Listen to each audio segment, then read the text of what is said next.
สวัสดีครับแม่พรสวัสดีค่ะหมอรวยช่วยได้ค่ะรวยครับให้พรผมวันนี้ค่ะรวยจ้าวันนี้ที่ตามเจ้าที่เนาะจ้าเอ้ยแต่มันเหลียใจเนาะพิเศเออษอย่างหนึ่งของวันโอ้ยมันเป็นหาใดเนาะเออเนาะฝันคือเก่าละมื้อนี้ว่ากันว่าเออน้อยฝันคือเก่าละว่ากันว่าอืมน้อยเนาะจ้า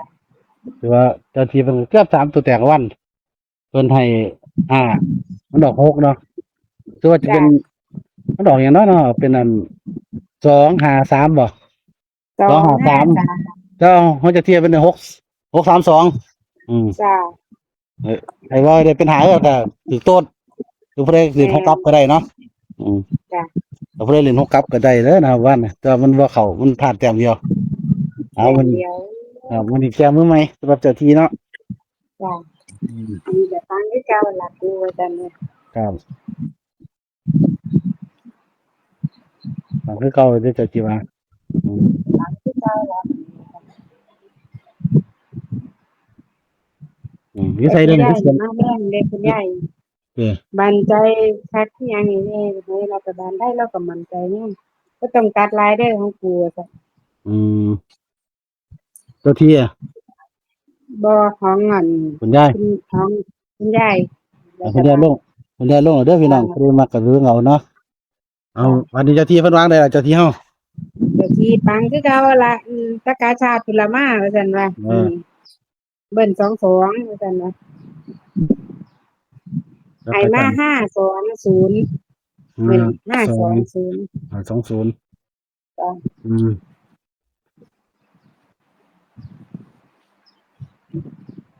เอารอเด้อพี่น้องเนาะเอาผมเขียนหา2ท่องเที่ยวก่อนนะ นั่นล่ะมันออกแล้วนั่น52เออเขียน2เที่ยวเนาะบัดนี้เนาะเอเอาพี่น้องอเอาเด้อพี่น้องเนาะมาได้มักทางเจ้าที่ผู้สมเฝ้าทรัพย์อืม ให้มาแล้วนะครับอืมกับเป็น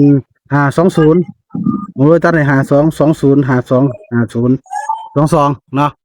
สำหรับจ้าเจ้าที่ผู้ทรงเฝ้าทรัพย์เหมือนว่าปังๆคือเก่าแล้วมื้อนี้อืมแต่ว่าช่วงนี้ก็ติดตามให้ดีเนาะอืมเจ้าที่ท่านไปเบิ่งไทยนี่เจ้าที่จ้า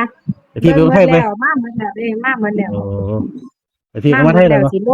สิลงลงแข่งคุณยายมื้อนี้ว่าซั่นลงใส่กันเลยมื้อนี้แม่นไปสิเขาเป็นจินจาเพิ่นว่า เออครับผมตามนั้นเด้อนะครับขอโชคมานำเจ้าที่เพิ่นห้าน้อยมื้อนี้จ้า520 5220 จ้า5250แล้วก็22เด้อนะครับสำหรับเจ้าที่ผู้ชมฝากทรัพย์มื้อนี้ก็ให้โชคดีมีชัยสุขสุขคนสำหรับหมายเลข5น้อยอ๋อของเจ้าที่เด้อนะครับเด้อเจ้าที่แตก3ตัวในเจ้าครับได้โชคมานครับเกียรติหน้าหลายอืมโดนหลาย FC บ่ได้เงินเด้จ้าเปล่าๆนี่เนาะเจ้าที่เนาะอืจ้ามโชคมันเด้อไว้ FC เพิ่นโชคมันนำแน่ FC เพิ่นก็ถามเพิ่นก็คล้องอยู่ขอให้แม่นๆแตกไวๆ FC จะได้มีโชคมีชัยกัน คุณยายสิเอาไว้ไงไปเลยบ่เอาเลยซึ่งเจ้าที่ล่ะ1 2จ้า